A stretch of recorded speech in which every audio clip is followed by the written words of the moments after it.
I have spent enough years inside the intelligence world to recognize the difference between rhetoric meant for domestic consumption and signals intended for adversaries. When Iranian lawmakers stand inside their parliament and chant death to America, this is not spontaneous outrage, nor is it political theater detached from policy. It is a deliberate signal transmitted through an institution that exists precisely to formalize regime intent. Anyone trained in intelligence, tradecraft understands that legislatures in authoritarian systems do not freelance. They echo power. When that chant is allowed, encouraged, and broadcast, it means the regime wants it heard by Washington, by regional actors, and by its own security services. The context matters. These chants did not emerge in a vacuum. They occurred during the third week of sustained anti-government protests across Iran, protests that were met with lethal force, mass arrests, and an information blackout designed to prevent external verification. Human rights organizations estimate hundreds killed in a matter of weeks, with the true number likely higher due to the regime's deliberate internet shutdown. That alone should tell U.S. analysts that the Iranian leadership is operating in crisis mode. Regimes under internal pressure externalize threats. They redirect anger outward. Chants inside parliament serve that function while also warning external actors not to miscalculate weakness for collapse. What fails repeatedly in Washington is the inability or unwillingness to interpret these signals accurately. Instead of treating them as indicators of regime consolidation under stress, they are framed as proof of irrationality, fanaticism, or imminent aggression. That framing is comforting. It absolves policymakers of analytical rigor. It allows officials to substitute moral outrage for intelligence assessment. I watched this pattern play out in Iraq, in Libya, in Syria, and again here. We prefer stories over structure. From an intelligence perspective, the chant is less important than the coordination behind it. Parliamentary leadership blamed the United States directly for the protests. That accusation was echoed by senior Iranian officials and paired with threats against U.S. bases and Israel. This is escalation signaling, not mob anger. It tells us the regime is closing ranks, shifting blame, and preparing justification narratives for harsher internal repression and potential external confrontation. The strategic consequence of misreading this is predictable. Washington debates, strikes, sanctions, cyber operations, and propaganda as if these are interchangeable levers, detached from Iranian internal dynamics. They are not. Without understanding what the regime fears, most internal fracture, elite defection, loss of coercive control, U.S. responses become noise, not pressure. The hard lesson is simple and consistently ignored. When intelligence is replaced by narrative convenience, signals are misunderstood, options are misapplied, and crises are managed blindly. The chant was not the story. Our failure to read it correctly was. When protests spread across Iran and persist into a third week, any competent intelligence service should immediately shift from commentary to collection. What I see instead is a familiar pattern of analytic paralysis masked as confidence. The regime responded to demonstrations with live fire, mass arrests, and an internet shutdown precisely because it understands how much Western intelligence now depends on open source visibility. Once the digital feed goes dark, Washington's situational awareness collapses. Casualty figures become estimates. Arrest numbers turn into rumors. Crowd size becomes guesswork. That is not an accident. It is a counterintelligence tactic, and it works every time against an intelligence community that has grown lazy on social media metrics and NGO press releases. Human rights organizations report hundreds killed within 2 weeks, with the expectation that the true toll is significantly higher once communications resume. From an intelligence standpoint, the exact number matters less than the regime's willingness to incur it. Lethal force at scale signals that Tehran assessed the protests as a regime-level threat, not a nuisance. That assessment should have triggered a sober reevaluation in Washington about internal stability, elite cohesion, and the loyalty of the security forces. Instead, what I hear are recycled talking points about supporting the Iranian people without any serious accounting of how influence actually operates inside a closed security state. The intelligence blind spot here is structural. And the United States lost most of its human intelligence networks in Iran decades ago. What remains is fragmentary, indirect, and heavily mediated through exiles, technical intercepts, and foreign partners with their own agendas. When the regime shuts down the internet, those gaps widen instantly. Analysts then fill the void with assumptions that feel emotionally satisfying but are operationally useless. We convince ourselves that visible protest equals imminent collapse. History shows the opposite. Regimes fall when elites fracture, not when crowds chant. Meanwhile, Tehran stages pro-government demonstrations, mobilized at the request of the leadership, and broadcasts parliamentary denunciations of the United States. That is, internal narrative discipline. It tells security forces who the enemy is and reminds fence-sitting officials where survival lies. From an intelligence perspective, that matters far more than whether protesters outnumber counter-demonstrators on a given day. The strategic consequence of this blindness is policy built on illusion. U.S. leaders debate intervention options without a clear picture of internal power balances or second-order effects. Some warn correctly that kinetic action could unite the population behind the regime. That warning is not theoretical. It is grounded in decades of counterinsurgency failure and regime survival logic. The hard lesson is that intelligence cannot be crowdsourced in denied environments. Without sources, context, and disciplined analysis, Washington reacts to shadows, and shadows are a terrible foundation for strategy. One of the most corrosive developments I witnessed during my career was the steady replacement of intelligence assessment with narrative management. What is happening around Iran now fits that pattern precisely. Instead of asking what the regime is doing, why it is doing it, and what constraints it faces, Washington defaults to storytelling. The story is simple, emotionally gratifying, and strategically hollow.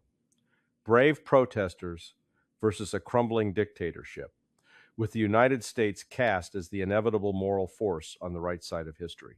That story may play well on television, but it is not intelligent, and it is not an analysis. When political leaders speak publicly about very strong options, ranging from strikes to sanctions to cyber operations and propaganda, they are not signaling strategy. They are signaling indecision. Real strategy begins with a defined political objective and an understanding of how the adversary will adapt. Here, the objective is never stated clearly because doing so would require acknowledging limits. Is the goal regime change, behavioral modification, deterrence, or simply domestic posturing? Each requires different tools and carries different risks. Lumping them together as menu options reveals that no serious intelligence-driven planning is guiding the discussion. Narrative substitution becomes most dangerous when it crowds out uncomfortable facts. The Iranian leadership has survived decades of sanctions, isolation, and internal unrest. It has learned how to weaponize external pressure to discipline internal dissent. Every time Washington frames unrest as an American-backed movement, it hands Tehran a ready-made justification for repression. That is not a moral judgment, it is an observable pattern. Intelligence professionals are supposed to warn policymakers about that dynamic. Instead, those warnings are drowned out by messaging imperatives in cable news cycles. I have seen this movie before. In Iraq, intelligence was bent to fit a narrative of imminent threat. In Libya, it was contorted to justify humanitarian intervention without post-conflict planning. In Syria, it was selectively ignored to sustain the illusion of moderate armed opposition. In each case, narrative triumphed over analysis, and strategic failure followed. Iran is not an exception, it is the next iteration. The strategic consequence is predictable erosion of credibility. Allies hear maximalist rhetoric unbacked by coherent action. Adversaries hear threats diluted by internal disagreement and public second-guessing. Inside Iran, security elites see an external enemy that talks loudly but acts inconsistently, reinforcing their belief that repression is survivable and escalation manageable. The hard lesson here is brutal but necessary. When intelligence is subordinated to narrative, policy becomes performative. Performative policy does not shape adversary behavior. It merely documents our confusion. And confusion, once visible, is exploited. When officials publicly list strikes, sanctions, cyber operations, and information warfare as interchangeable responses, what they reveal is not strength, but the absence of a strategic center of gravity. Each of these tools operates on different timelines, produces different effects, and triggers different adversary responses. Treating them as modular options betrays a failure to think in terms of cause and effect. As an intelligence officer, that kind of thinking always set off alarms for me, because it usually meant policy was being driven by domestic optics rather than adversary reality. Take military strikes. Limited kinetic action against Iran has been debated for decades as a way to send a message. Messages, however, are not strategies. Strikes that do not degrade core regime survival mechanisms, internal security, elite cohesion, and economic control serve primarily to validate Tehran's narrative of external aggression. Intelligence assessments consistently show that such actions harden internal unity rather than fracture it. That is why even senior U.S. legislators warn that kinetic moves could unite the Iranian population behind the regime instead of weakening it. Sanctions follow a similar pattern of diminishing returns. Iran has lived under some form of U.S. economic pressure for most of the last 40 years. The leadership has adapted by shifting costs downward onto the population while insulating key power centers. Intelligence reporting over the years has shown that sanctions rarely produce the political outcomes advertised unless paired with internal elite splits. In this case, sanctions become symbolic punishment rather than leverage. Cyber operations and information warfare are often invoked as cleaner, smarter alternatives. In reality, they are supplementary tools, not decisive ones. Cyber attacks may disrupt infrastructure temporarily, but they also invite retaliation and accelerate adversary learning. Information campaigns, meanwhile, struggle to penetrate an environment where the regime controls bandwidth, messaging, and physical coercion. Without persistent on-the-ground influence, they amount to noise. The strategic consequence of this incoherence is escalation without control. Tehran hears threats and prepares countermeasures. U.S. allies brace for fallout without clarity on objectives. Intelligence agencies are left trying to reverse engineer policy intent from public statements rather than guiding it through disciplined assessment. The hard lesson is, 1, policymakers resist. Coercive power is only effective when aligned with a clear political end state. Without that alignment, tools become gestures. Gestures may satisfy domestic audiences, but they rarely alter adversary behavior in the way intended. Deterrence is not about sounding tough. It is about shaping an adversary's expectations in a way that constrains their choices.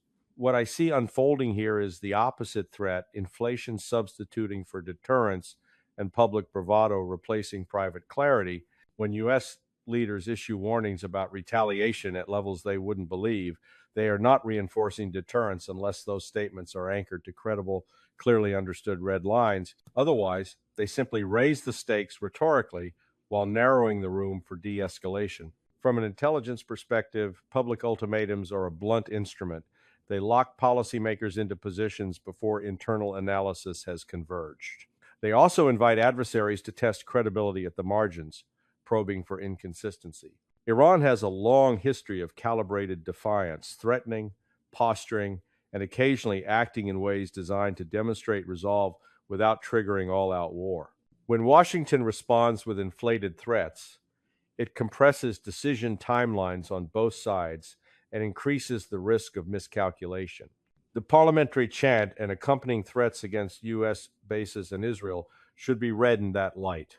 This is not an announcement of imminent attack. It is a deterrence play by Tehran aimed at raising perceived costs for intervention while consolidating internal control. The mistake Washington repeatedly makes is to treat every hostile signal as evidence of irrationality rather than as part of a signaling game. Intelligence analysis exists to decode that game, not to amplify it. Threat inflation also corrodes allied confidence. Partners hear maximalist language and wonder whether they are being dragged toward conflict without consultation or planning. Inside the intelligence community, this creates friction between analysts who see the risks and political leadership that prefers declarative strength. That gap is where policy failures are born. The strategic consequence is deterrence failure by overstatement. When everything is described as intolerable, nothing is prioritized. When every response is framed as overwhelming, the threshold for action becomes ambiguous. Adversaries exploit that ambiguity by operating below it through proxies, information operations, and calibrated pressure, while Washington debates how to respond without appearing weak. The hard lesson is counterintuitive but essential. Effective deterrence requires restraint, precision, and credibility, not volume. Loud threats without defined limits erode the very deterrent effect they are meant to create. Intelligence professionals understand this. Too often, they are ignored until after the damage is done. Any serious intelligence assessment of the Iran crisis must account for Israel, because Tehran does. When Iranian officials threaten U.S. bases and Israel in the same breath, they are not being imprecise. They are deliberately linking theaters. From Tehran's perspective, the United States and Israel form a single strategic problem set. From Washington's perspective, that linkage is often acknowledged rhetorically but insufficiently integrated into planning. That disconnect is dangerous. Israeli officials monitor unrest in Iran closely, not out of sympathy for protesters, but out of concern for escalation pathways. A regime under internal stress is more likely to externalize risk, either through direct action or via proxies. Hezbollah, regional militias, and cyber capabilities all sit on the escalation ladder. Intelligence services understand that none of these options requires Tehran to cross a formal threshold that would automatically trigger U.S. retaliation. That ambiguity is precisely what makes them attractive. When U.S. leaders publicly debate intervention options while Israeli forces remain on high alert, they compress decision space across the region. Signals meant for domestic audiences in Washington are received as operational cues in Tel Aviv and Tehran. That is how crises metastasize. I have watched this dynamic unfold before, where one actor's attempt to deter ends up accelerating preparation on all sides.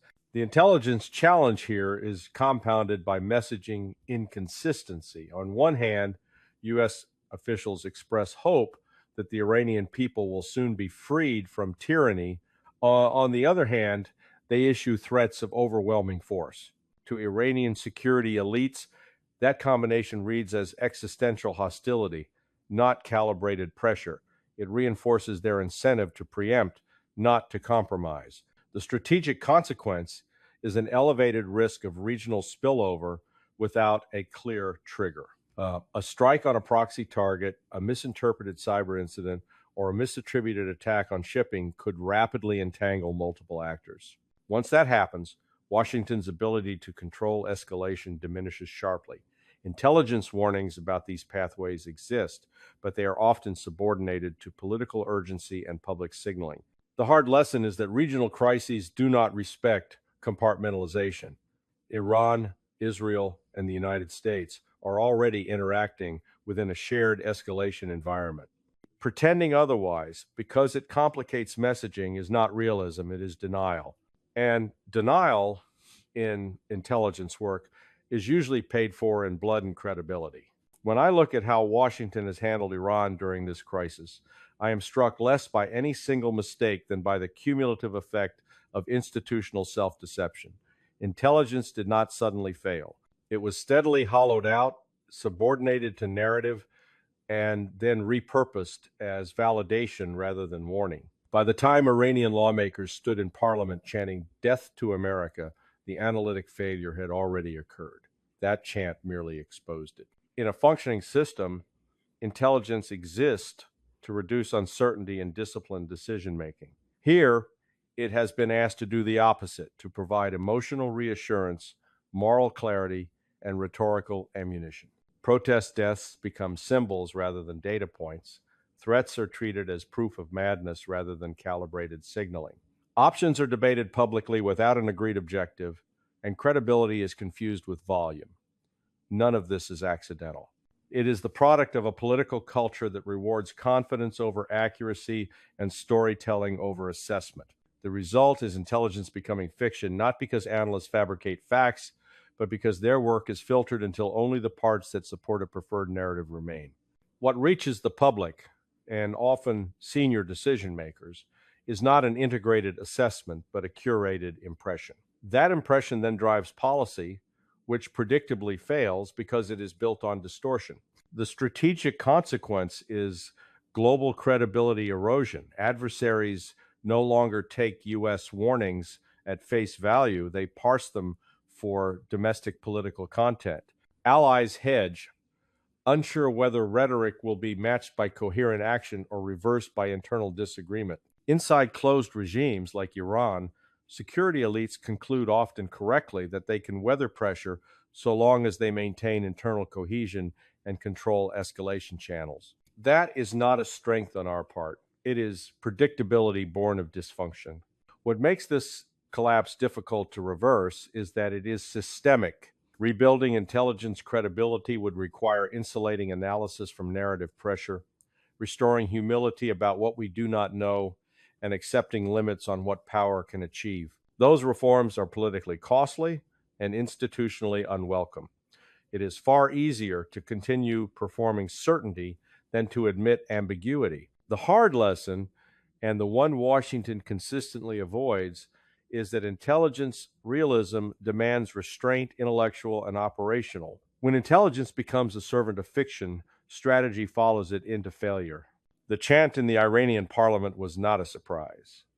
Our inability to interpret it soberly was the real warning, and it is one we have ignored before, usually until consequences made ignorance impossible to deny.